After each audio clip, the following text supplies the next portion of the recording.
Hello दोस्तों, एक बार फिर से आप सभी का मैं बहुत बहुत स्वागत करता हूं। 2024 चुनाव के मद्देनज़र बीएसपी ने चुनावी शंखनाद कर दिया है। दलित, पिछड़ा, अति पिछड़ा, मुस्लिम पर फोकस करते हुए 2024 चुनाव की बैतरणी बीएसपी पार करने वाली है।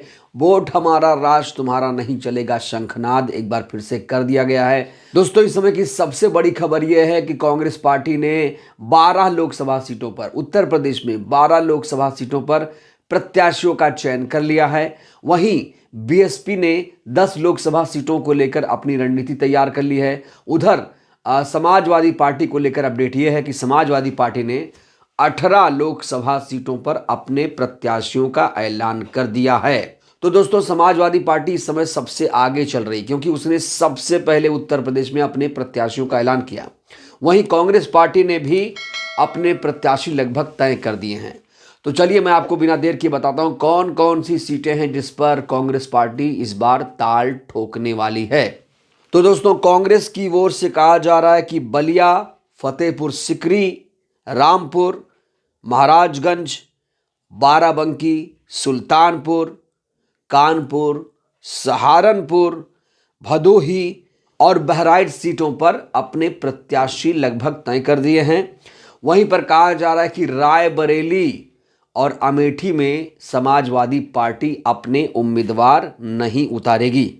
दोस्तों, सूत्रों के अनुसार कहा जा रहा है कि कांग्रेस फतेहपुर सिकरी से राज बब्बर को चुनावी मैदान में उतार सकती है, जबकि महाराजगंज से कांग्रेस पार्टी की प्रखर प्रवक्ता सुप्रिया श्रीनेत, बाराबंकी से पीएल पुनिया के बेटे तनुज पुनिया, सुल्तानपुर से पूर्व एमएलसी दीपक सिंह, भदोही से पूर्व सांसद राजेश मिश्रा का नाम है। बहराइच से पूर्व सांसद कमल किशोर कमांडो और ललन कुमार का नाम साझा किया गया है। तो दोस्तों, ये इंडिया गठबंधन में गोपनीय रूप से साझा किए गए 11 सीटों के संभावित उम्मीदवार बताए जा रहे हैं और माना जा रहा है कि ये गठबंधन उत्तर प्रदेश में बन रहा है और इस गठबंधन में समाजवादी पार्टी, बीएसपी और कांग्रेस पार्टी हो सकती है, ऐसे दावे किए जा रहे हैं। दोस्तों, इस बीच बीएसपी ने भी अपने संभावित लोकसभा सीटों को लेकर रणनीति तैयार कर ली है। जो लोकसभा सीटें जिन पर फोकस किया जा रहा है फिलहाल शुरू में, जिन पर कसरत की जा रही है, जिनको लेकर बहुत ज़्यादा संजीदगी से काम हो रहा है, ये वो सीटें हैं सहारनपुर, बिजनौर, नगीना, अमरोहा, अंबेडकर नगर, श्रावस्ती, लालगंज, घोसी और गाजीपुर।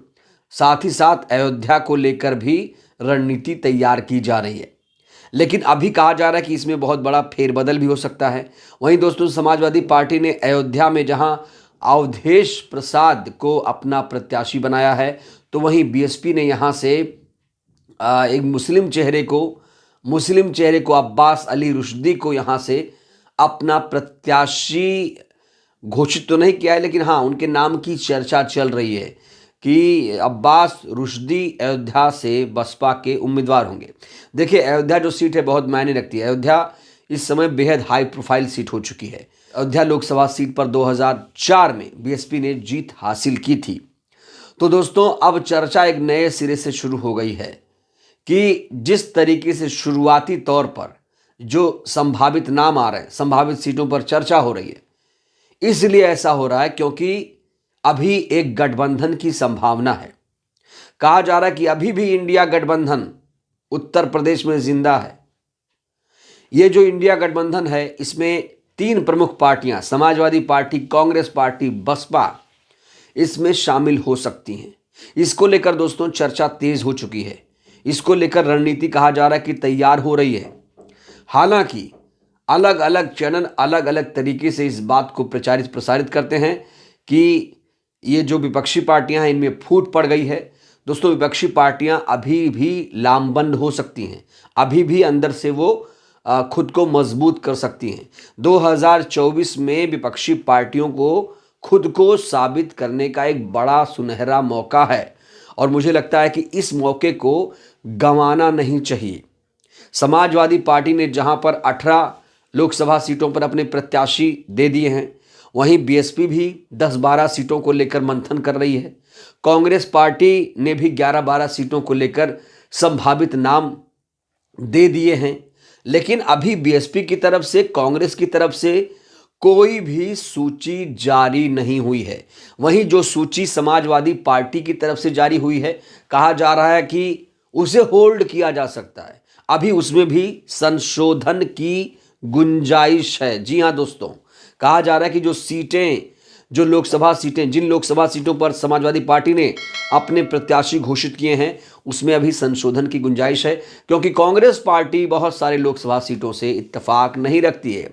कांग्रेस पार्टी अपनी पहली सूची बसपा के सहारे ही जारी करेगी।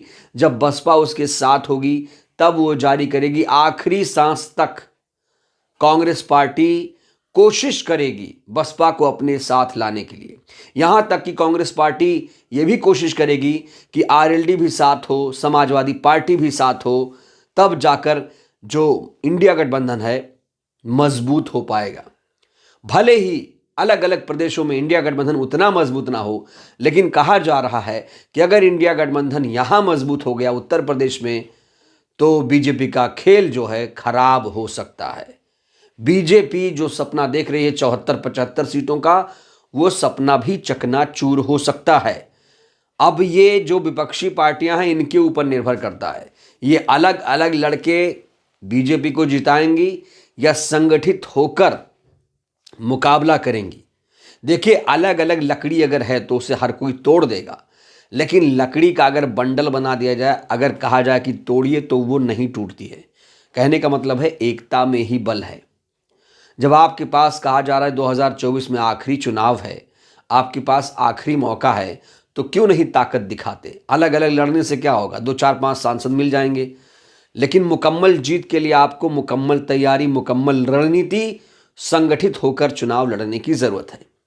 कहा जा रहा है कि सभी पार्टियों को एक छत के नीचे आ जाना चाहिए। अपने अंदर का जो ईगो है उसे मार कर आगे बढ़ना पड़ेगा, और जो भी खटास है, जो भी कलह है, उसे भुलाना पड़ेगा।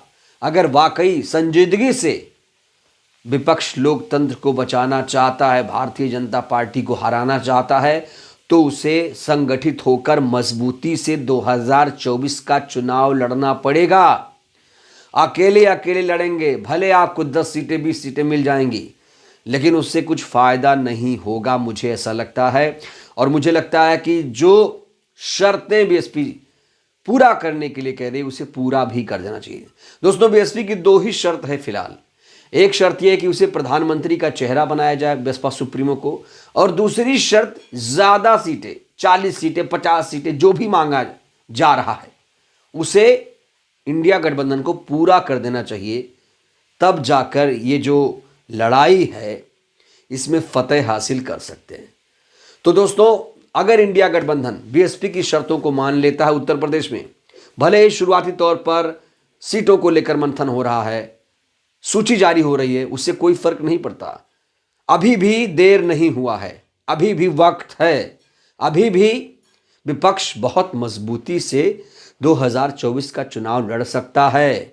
अभी चुनाव में 2-2.5 महीने का वक्त बाकी है। ऐसे में मजबूती के साथ वो बीजेपी का मुकाबला कर सकता है। तो दोस्तों, फिलहाल के लिए इस वीडियो में इतना ही। आपको क्या लगता है, क्या विपक्षी पार्टियां, खासतौर से समाजवादी पार्टी, कांग्रेस पार्टी, बसपा की शर्तों को मान लेंगी? जिस तरीके की शर्त निकल कर आ रही है, पीएम का चेहरा बनाया जाए, इसको लेकर दोस्तों आप लोग क्या सोचते हैं? आप लोग भी अपनी प्रतिक्रिया दीजिए। वीडियो को ज़्यादा से ज़्यादा लाइक करिए, चैनल को सब्सक्राइब करिए, सहयोग करिए, वीडियो को जन जन तक पहुंचाइए, जिससे देश की जनता जागरूक हो। बहुत बहुत धन्यवाद, शुक्रिया। जय भारत, जय संविधान।